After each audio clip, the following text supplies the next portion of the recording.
Students, हमने पिछले class में अनगाइडेड मीडिया शुरू किया और थोड़ा सा हमने रेडियो वेव तक देखा था। आइए रेडियो वेव को फिर से एक बार देखते हैं।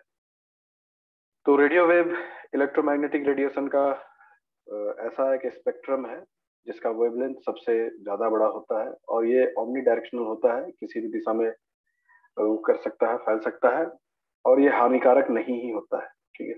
एज दूसरे इलेक्ट्रोमैग्नेटिक रेडिएशन के मुकाबले अगर हम देखें तो ये नहीं होता है। और इसका खास बात क्या है वो देखते हैं हम लोग।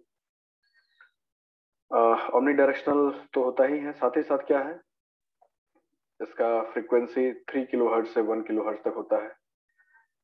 अ, इसमें एंटीना को अलाइन करने की जरूरत नहीं है। ये चूंकि ओमनी डायरेक्शनल होता है इसलिए किसी भी दिशा में प्रोपेगेट करता है और एंटीना उसे आराम से कैच कर सकता है। रेडियो एंटीना आप देखे होंगे, बहुत सिंपल सा होता है, वो कैच कर लेता है। एफएम, जो एफएम रेडियो वगैरह हम लोग सुनते हैं, big FM and other things, ये सब उसका उदाहरण है। रेडियो वेव हम लोग मल्टीकास्टिंग के लिए यूज करते हैं। मल्टीकास्टिंग कब यूज होता है? जब एक सेंडर होता है और बहुत सारे रिसीवर्स होते हैं। ठीक है। तो इस तरह से सिग्नल ब्रॉडकास्ट कर दिया जाता है, जिसको कैच करना है, कैच करके आप सिग्नल रिसीव करेंगे। And FM radio, television, cordless phones are example of radio wave. ये सारा चीज जो है, जैसे हम लोग डिश एंटीना जो लोग घरों में टीवी वगैरह देखने के लिए भी यूज करते हैं ना, वो सारा रेडियो वेव से ही सिग्नल ट्रांसमिट होता है। और उस सिग्नल में जो भी डेटा होता है उसे हम लोग ऑडियो में, वीडियो में फिर कन्वर्ट करते हैं अलग अलग।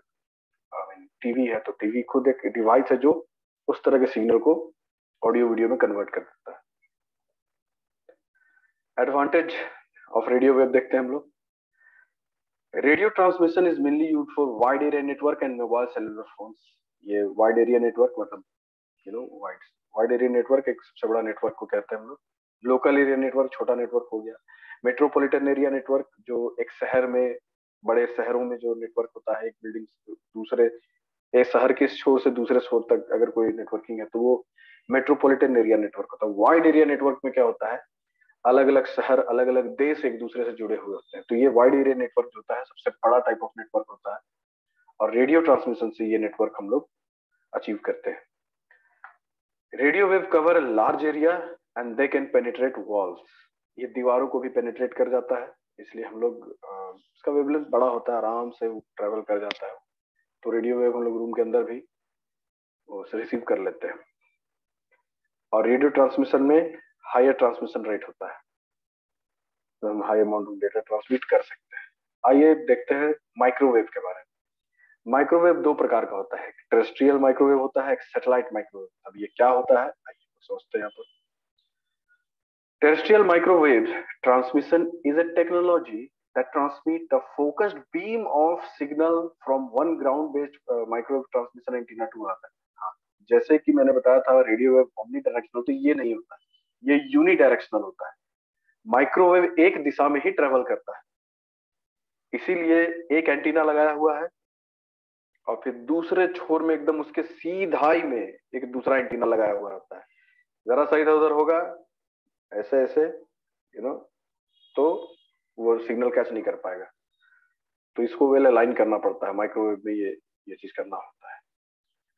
Microwave are the electromagnetic wave having frequency in range from 1 gigahertz to 1000 gigahertz. 1 gigahertz से 1000 गीगाहर्ट्ज के बीच का इसका फ्रीक्वेंसी होता है और इसी फ्रीक्वेंसी में डेटा ट्रेवल करता है। Microwaves are unidirectional as the sending and receiving antenna to be aligned with each other, है ना। The waves sent by sending antenna are narrowly focused, मतलब एकदम सीध में रहना चाहिए, वो फोकस उसी हिसाब से करता है, इधर उधर होगा वो सिग्नल कैच नहीं करेगा। In this case, antennas are mounted on the towers to send beam to another antenna which is kilometers away। आप देखते होंगे अपने शहरों में या कहीं भी बड़े बड़े टावर लगे होते हैं, उसमें एक टावर जो होता है वो दूसरे टावर से सीधाई में होता है, या जो टावर अगर सीधाई में नहीं भी है तो एक एंटीना का सेंडर और दूसरे एंटीना का रिसीवर एक दूसरे को फेस कर रहा होता है, अगर उसे माइक्रोवेव एनर्जी से ट्रांसमिशन करना है। बड़े बड़े टावर्स लगाए जाते हैं। It works on the line of sight transmission, that is antenna mounted on the towers are the direct sight of each other. वो एक दूसरे को देख रहा होता है, इसीलिए बहुत ऊंचाई में लगा होता है। जैसे आप नीचे खड़े हैं, आप ज्यादा दूर तक नहीं देख सकते हैं, मगर आप एकदम छत में बहुत ऊपर चढ़ जाएंगे, 4-5 तल पे चले जाएंगे तो आप बहुत दूर तक देख सकते हैं। तो इसी टावर्स आप देखिएगा काफी ऊंचा ऊंचा रहता है, बहुत दूर तक डेटा को एक दिशा में ट्रांसमिट कर देता है, बीच में कोई ऑब्स्टेकल भी नहीं आना चाहिए, इसीलिए और टावर ऊंचा ऊंचा रहता है। कैरेक्टरिस्टिक ऑफ माइक्रोवेव, फिर से देख लेते हैं characteristic. The frequency range from 4 to 6 gigahertz to 21 तो 21 to 23 गीगाहर्ट्ज, इस रेंज में उसका फ्रीक्वेंसी होता है। It suppose bandwidth from 1 to 10 Mbps, 1 से लेकर 10 Mbps तक का इसका स्पीड होता है।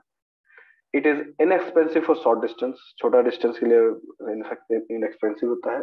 It is expensive as it require high tower for long distance, अगर दूर तक हमको माइक्रोवेव के माध्यम से डेटा सिग्नलिंग करना है तो फिर हमें टावर्स लगाना पड़ता है, टावर लगाना खर्चीला काम। एटेन्युएशन, ये मैंने आपको बताया था पिछले क्लास में कि एनर्जी जब धीरे धीरे उसका एनर्जी डाउन होने लगता है सिग्नल, उसे एटेन्युएशन कहते हैं। Attenuation mean loss of signal, it is affected by environmental condition and antenna size, antenna का साइज और एनवायरमेंट के कंडीशन से एटेन्युएशन इसमें असर करता है, एनर्जी लेवल उसका मतलब सिग्नल का स्ट्रेंथ डाउन हो जाता है। इसका थोड़ा एडवांटेज देख लें। Microwave transmission is cheaper than cables, cable बिछाने के मुकाबले माइक्रोवेव सस्ता है।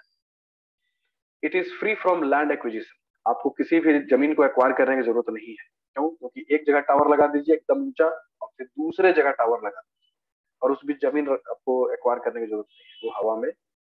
तो इसमें लैंड एक्विजिशन नहीं है, जैसा कि हमें केबल के बीच, केबल अगर आप बिछाना चाहते हैं तो दूसरे के जमीन से लेके जाना पड़ेगा, केबल को एक्वायर करना पड़ेगा अगर सरकारी जमीन नहीं है।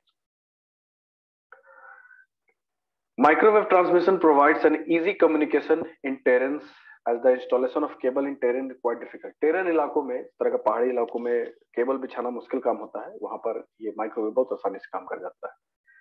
थोड़ा डिसएडवांटेज भी देख लें। ये क्या है? Eavesdropping, this eavesdropping creates insecure communication. हाँ, ऑब्वियस है कि ये हवा में है तो ये इनसिक्योर है, कोई भी इसे कैच कर सकता है, ठीक है।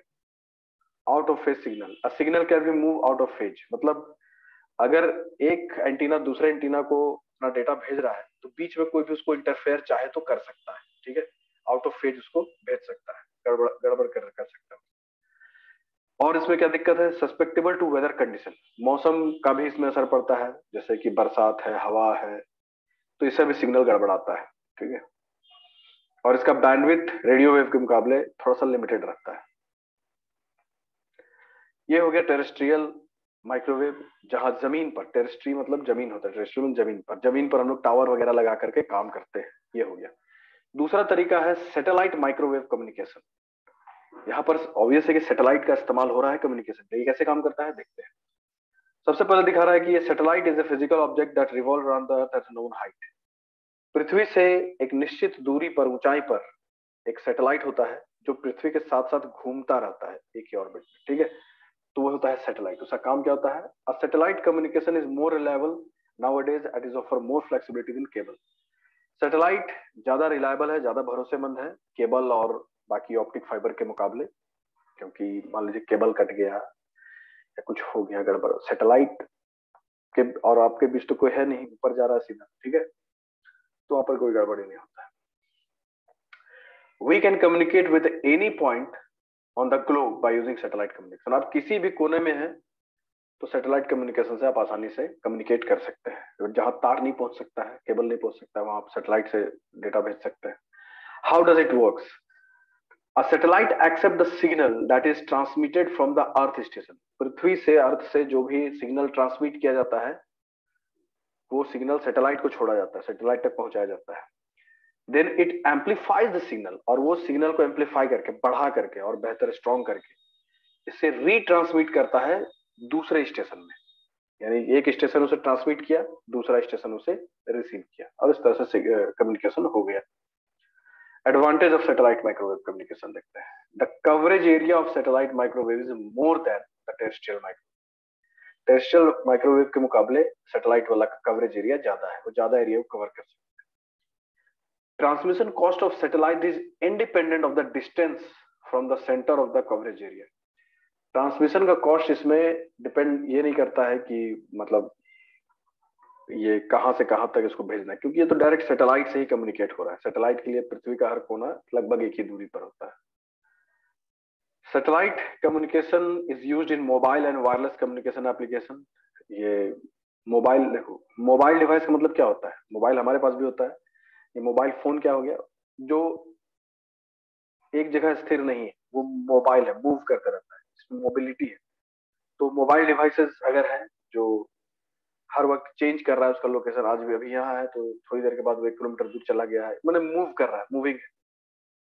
तो satellite communication mobile and wireless communication application में यूज होता है। It is easy to install, it is use in wide variety of application such as weather forecasting, radio और TV signal broadcasting, mobile communication ETC. तो इस तरह की चीजों में सैटेलाइट ट्रांसमिशन का इस्तेमाल होता है। Disadvantage of satellite microwave communication, क्या नुकसान है इसमें, क्या दिक्कत है। Satellite designing and development require more time and cost is high. Satellite बनाना, सैटेलाइट के ऊपर लॉन्च करना, ये सब महंगा खर्चीला काम। Satellite need to be monitored and control on regular period so that it remain in orbit. अगर सैटेलाइट इधर उधर घसक गया अपने ऑर्बिट से तो भी दिक्कत है, इसलिए उसको रेगुलर मॉनिटर करना पड़ता है कि सही जगह में है ना। The life of satellite is about 12 to 15 years. एक सैटेलाइट जब लॉन्च होता है तो 12 से 15 साल के बाद तक काम करता है, उसके बाद वो गया। उसके बाद फिर दूसरा, due to this reason another launch of the satellite has to be planned before it becomes non functional. उसके खत्म होने से पहले दूसरा सैटेलाइट हमें तैयार करके उस जगह पे वापस भेजना होता है। तो ये हो गया हमारा माइक्रोवेव। आइए अब देखते हैं हम लोग इंफ्रारेड के बारे में। तो infrared transmission is a wireless technology used for communication of short range. छोटी दूरी पर अगर हमें कुछ कम्युनिकेट करना है तो हम लोग इंफ्रारेड का इस्तेमाल करते हैं। इसका फ्रीक्वेंसी 300 गीगाहर्ट्ज टू 400 टेराहर्ट्ज के बीच का होता है frequency. It is use for short range communication such as data transfer between two cell phones. दो नजदीक में सेल फोन है तो उसके बीच आप लोग बात कर सकते हैं। टीवी रिमोट कंट्रोल जो होता है या कोई भी रिमोट कंट्रोल जो होता है वो इंफ्रारेड का ही इस्तेमाल करता है आमतौर पर, ठीक है। Data transfer between computer and cell phone reside in the same closed area. क्योंकि शॉर्ट डिस्टेंस है, एक छोटा सा एरिया में टीवी से मतलब आई मीन कंप्यूटर टू या सेल फोन इंफ्रारेड से आप डेटा ट्रांसमिट कर सकते हैं। कैरेक्टरिस्टिक आइए इसका देख ले हम लोग। It support high bandwidth and his data rate will be high. इसका बैंडविड्थ बहुत हाई रहता है, इसलिए अगर इंफ्रारेड का इस्तेमाल आप कर रहे हैं डेटा कम्युनिकेशन के लिए शॉर्ट डिस्टेंस तो बहुत फास्ट डेटा कम्युनिकेशन हो सकता है या होता है। Infrared waves can not penetrate walls. ये दीवारों को नहीं छेद सकता है, मैंने पेनिट्रेट करके एक दीवार के आर पार जैसे रेडियो वेव आराम से चला जाता है, ये नहीं आ सकता। तो ये एक लिमिटेशन है इसका। Therefore, the infrared communication in one room cannot be interrupted by the nearby room। एक रूम में अगर इंफ्रारेड कम्युनिकेशन चल रहा है और दूसरे रूम में दूसरा, तो ये एक दूसरे को इंटरफेयर वो नहीं कर सकता है। Infrared communication provides better security with minimum interference. Obvious है कि इंफ्रारेड कम्युनिकेशन अगर हम कर रहे हैं तो उसमें इंटरफेरेंस संभव, दूसरे का इंटरफेरेंस संभव नहीं है। जैसे माइक्रोवेव या रेडियो वेव में कहीं कोई भी सिग्नल कैच कर सकता है, ये तो खुद शॉर्ट डिस्टेंस में है, इसमें कौन तीसरा आएगा आपके बीच में, कोई आ भी नहीं सकता, इसलिए इसमें सिक्योरिटी हाई है और इंटरफेरेंस ना के बराबर। Infrared communication is unreliable outside the building. Room के बाहर, अपने घर के बाहर, बिल्डिंग के बाहर, बिकॉज सन रे विल इंटरफेयर। सन रे में बहुत सारा रेडिएशन होता है ना, तो ये इंफ्रारेड को डिस्टर्ब कर सकता है, इसलिए रूम के बाहर ये ठीक से काम नहीं करेगा। तो ये जानकारी था आपका अनगाइडेड मीडिया के बारे में, वायरलेस ट्रांसमिशन के बारे में, और ये सिर्फ ओवरव्यू था, ये पूरा कंप्लीट डिटेल जानकारी नहीं था। कंप्लीट जानकारी अब आप इसके बाद चाहे तो ले सकते हैं, एक एक चीज के बारे में ज्यादा डिटेल में पढ़ाई करके, फ्रीक्वेंसी के बारे में, डेटा एक्चुअली किस किस फ्रीक्वेंसी में ट्रैवल करता है, वेवलेंथ के बारे में। इसके अलावा गामा रे, एक्स रे और अल्ट्रावायलेट के बारे में भी थोड़ा पढ़ के आप जानकारी ले सकते हैं। हल्के में हम लोग थोड़ा सा गामा रेडिएशन को देख लेते हैं। गामा रेडिएशन क्या है भाई, जो इलेक्ट्रोमैग्नेटिक स्पेक्ट्रम में सबसे लास्ट में आता है। तो gamma ray also known as gamma radiation, जिसका सिंबल ये है अल्फा बीटा गामा, आपने देखा होगा, is a penetrating form of electromagnetic radiation arising from the radioactive decay of atomic nuclei। जब एटम बम वगैरह का धमाका होता है तो यही सब रे बहुत भयानक उसमें से निकलता है, जो बहुत ही खतरनाक होता है, कोई बच नहीं सकता इससे, ठीक है। तो ही एटॉमिक न्यूक्लाई का रिएक्शन से ये सब बनता है। तो ये आप थोड़ा डिटेल में पढ़ लीजिए। It consist of the shortest wavelength, जैसा कि हमने पिछले क्लास में देखा था कि इसका वेवलेंथ बहुत ही सूक्ष्म होता है। आप देखिए इसका स्पेक्ट्रम में 1 पिकोमीटर से भी कम होता है उसका वेवलेंथ, ठीक है। एक्सरे से भी कम होता है, एक्सरे तो उसके बाद आता है, मतलब एक्सरे से उसका वेवलेंथ एक्सरे का इससे ज्यादा बड़ा होता है। तो ये गामा रे एक्सरे के बारे में भी आप पढ़ सकते हैं। हालांकि कम्युनिकेशन में इन रेडिएशन का इस्तेमाल नहीं होता है।